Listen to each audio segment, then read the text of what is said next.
we somehow think that it will make us better off to resist these kind of ideas. But it doesn't. It really doesn't make us better. The only thing that makes us better off is a proper redistribution of wealth.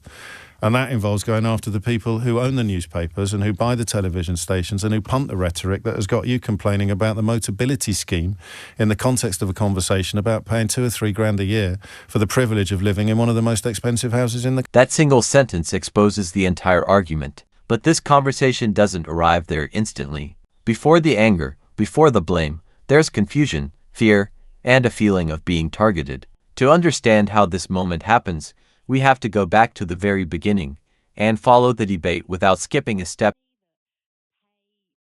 I don't really have any answers, but I am a bit cross about the tax on houses that might be over 2 million. I mean, is it definitely going to be over 2 million? Yeah. Do we know that yet? Yeah. Well, I mean, as much as we know anything. Do you know, once if a chancellor had to resign just a few decades ago, if any details got leaked to the media before the actual budget day, by the time Rachel Reeves stands up tomorrow, they're going to have released the full details twice, retracted them, and then released the new version again. But anyway, we digress. It looks almost certain that 2 million quid will be the threshold. Okay, which in some areas is actually not that expensive. So you might have a house somewhere worth 2 million up north.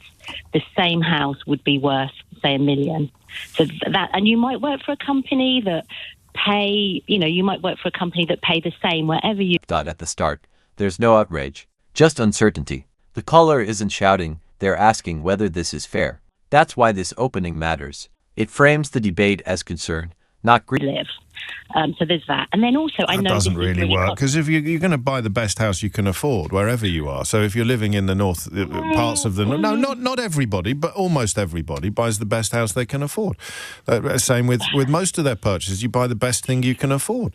And therefore, if you're living in the northeast, you're going to have a way bigger house for your 2 million quid than you are if you're living in Putney. Well, what about this? And what if you can't afford to move, but all you've done all your whole life is you've extended and renovated... Well, how come you can't afford to move? Because, so my husband is a plumber, my sons are electricians, so we do our own work, and we work really hard. And is your house worth over £2 million? No, not at the moment. Okay. But it might be. So far, the argument is personal experience versus policy, and that's the weakness. Systems don't work on anecdotes. This is where James begins to gently take control of the frame. One day. If you carry on building these extensions, it might be one day. But it's lovely, but my sons as well, my husband at the moment is just building a little extension on my son's 1-bedroom house to give him 2 bedrooms because they can't afford to move. But the other thing I wanted to say was about, I know this is controversial, but poll tax in the day. Yeah. I had lots of friends that their children went to court because they couldn't afford it. But that is fair because you might have a £2 million house with one person in it, and you might have a £1,999,000 with 6 people living in it. Yeah. But they're all having the same, they're not taking, they're rubbish. This isn't really working, is it? What's not working? Me on the radio? Yeah.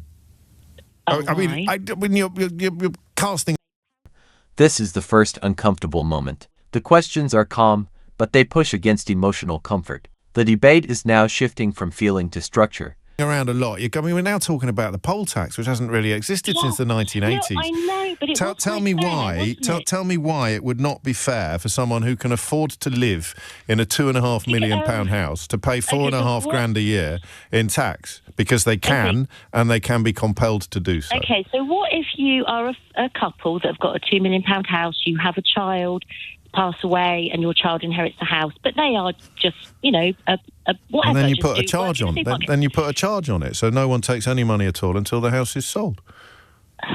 It's just. I think it's unfair on people that do work hard, have nice houses. Newsflash. Most people who work hard do not live in houses worth more than £2 million. The percentage of people living in houses worth that kind of money is infinitesimal. That sentence is a red line for many listeners, not because it dismisses hard work, but because it challenges the idea that extreme wealth is normal. Some of them don't work at all, but there are millions of people in this country who work every hour God sends who could not dream of ever living in a house worth that much. I know that, but I do think there needs to be a different way. I honestly don't think that doing that it's going to ruin everything. It's going to make house prices won't move because people won't move. That's good, isn't it? That makes everything more affordable. You think so? I don't know. I mean, usually the reason why young people can't get on the property ladder is because everything's too expensive. It is, and in this area, I mean, my poor son and his girlfriend, their little tiny one-bed house. If I forced you to give me in a sentence the reason why you don't like this, what would you say? Because at the moment, honestly, I don't really know. I don't like the fact that it might affect people that are living in a house. Here, fear replaces logic. Not fear of the tax itself, but fear that a lifetime of effort might no longer be morally protected. That they've had their whole lives. Well, I've got one of those. I've got one of those, and I do honestly think that the comeback to that is the charge. So here you go. Fiona is exactly the person of whom you speak. We bought our house in 1976 for £30,000. It's now worth £1.5 million. So you wouldn't actually be affected, but let's pretend it's worth £2.5 million. However, I'm a pensioner. I don't have a big pension. The cost of downsizing is prohibitive. It's not, of course, but I mean, I take your point. Unless you've remortgaged to the point where you'd have to give the majority of that £1.5 million back to the bank. I live in Essex on the Central Line. I can't afford to pay what sounds like a huge amount of tax. When I die, my kids will have a huge inheritance tax on the house. Not if you're not in it anymore. And I don't really see how the charge of £4,500 a year for all the years that you're in a really... This is a practical answer. No ideology, no emotion, just mechanism. And that's why it lands so heavily. Expensive house, but you can't afford to pay, can be argued with. And I tell you what, let's be even kinder. Let's take the charge off before inheritance tax is applied. And I mean, can't afford to downsize. Don't want to downsize, but can't afford to downsize. But listen, Tracy speaks for a lot of people, as indeed does Fiona, neither of whom are actually affected by it. That's the beauty of right-wing approaches to tax, is that you just persuade people that they could be on the hook for this one day, and therefore they should oppose it. I think the budget is deliberately going to create more division between people, because people who are the super rich, they have funds spread in multitude of scenarios that we don't even know about. Yeah, but if they've got a mansion, they'll be on the hook for this. I appreciate offshore trusts and ways of dodging things. These exist, but anyone who can be compelled... When solutions exist but discomfort remains, the word division appears. This is the moment the argument starts drifting from policy to perception. Are you really going to go to the trouble of setting up an offshore trust to save yourself £5,000 a year on a property tax? The problem is there might be people who live in... Because am I right in thinking it's the free top bands where they're going to increase this mansion tax? That's what it looks like at the moment. Yeah, but just because somebody lives in band F or G, that doesn't mean they might have not a great deal of money in the bank. So they're still not based on ability to pay in deliberately... no, they're doing it on the most visible, the most easily visible asset. Which is, yes. Which is your house, which is your home. So this is where I demand that you come up with a better idea. I think it should be based on ability to pay, because the problem is at the moment... If you've got a £2 million house, you can pay. And if you can't pay today, you can pay tomorrow, because I'll stick a charge on it, and when the house... This is the turning point. Disliking a policy isn't enough. If this is wrong, what replaces it? The debate deepens... ...is sold, we'll take the money that we're owed. But is it still going to be based on the amount of people in the house? No. And this is the unfair thing. It's the value of the house. It's not unfair. Yeah, it's the fairest thing they could possibly come up with, except an income tax rise. And they won't do that because they're terrified of... Well, they've made a manifesto pledge not to, and they're terrified of what will happen to them if they break it. So come up with a better idea. Come up with a better idea. I think there should be a local tax based... It should be based on the ability to pay and how much money people have in the bank, because there might be people. So that's a tax on savings. That's a tax on savings. If people have, I mean, there are some people who have. They're doing tax on pay. I mean, they're changing pension rules to raise a bit of quids.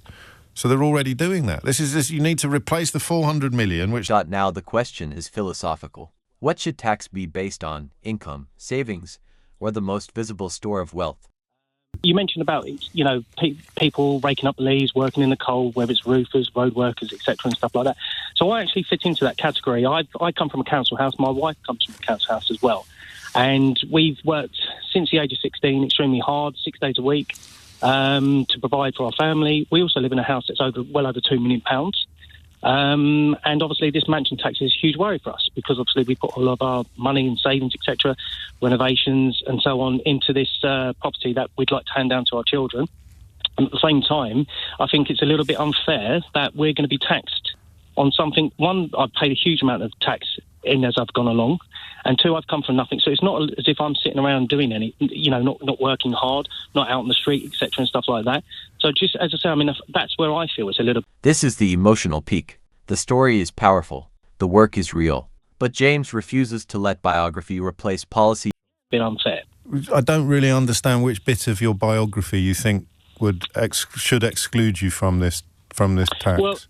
Well, the fact that why should I be penalised for work? So what does it say to someone who so if you want to achieve things in life, what does it say to someone that if you get to a certain point you have to pay more tax? Well, you already do. We already live in that society. That's what tax thresholds do on income tax. And I get that, and I think they should be putting up income tax. I think they should be keeping an eye on what they spend on welfare. Keeping an eye on how much, if are people actually entitled to mobility cards, etc., and stuff like that, rather than just wasting money. I know we're going a little bit off piece here, but we are and we're not, because you don't arrive at opinions like that by accident. You could turn on the laziest phone-in host in the world and he'll be talking. It sounds harsh, but it cuts to the core. Taxes aren't based on stories. They're based on principle. Talking about motability and benefits, and people like you in your £2.5 million house will be thinking, why don't we go after that person there, that disabled person with a car? Why are you coming after me in my £2.5 million house? So it isn't off-piste, is it? It's very, very relevant to this conversation because that's what you've ended up believing. But at the end of the day, what you should be doing as well, they should be doing checks to see if everyone actually needs all of this as well. Yeah, absolutely. We shouldn't be talking about people in £2.5 million houses paying a few grand a year. We should be talking about disabled people in cars. So, but what I'm saying to you, I know what you're saying to me. I'm listening to every word, Rob. But what I'm saying is, when I started off, I was in the council house, and and if you were still there, you wouldn't have to pay a mansion tax. But you're not. So what? But that makes all you're doing is just is completely one-sided. What do you mean it's completely one-sided? I'm going to get hit with it. I'm going to get hit with it as well. This is not accidental. The anger turns downward before it ever reaches upward. And this is the pattern James is about to expose. You should be paying more income tax. We've got no way of pinning that down. But listen to yourself. And I say this with love. The idea that the financial plight of this country is caused by people in motability vehicles, people on universal credit, or asylum seekers in hotels is absolutely ridiculous. But it has been very deliberately, very carefully, and very successfully seeded in the minds of perfectly decent people like you. And it goes hand in hand. The reason why the rhetoric is so attractive is because we think it lets us off the hook. We somehow think that it will make us better off to resist these kind of ideas, but it doesn't. It really doesn't make us better. The only thing that makes us better off is a proper redistribution of wealth. And that involves going after the people who own the newspapers and who buy the television stations and who punt the rhetoric that has got you complaining about the motability scheme in the context of a conversation about paying £2 or £3 grand a year for the privilege of living in one of the most expensive houses in the country. And that's the end of my TED talk.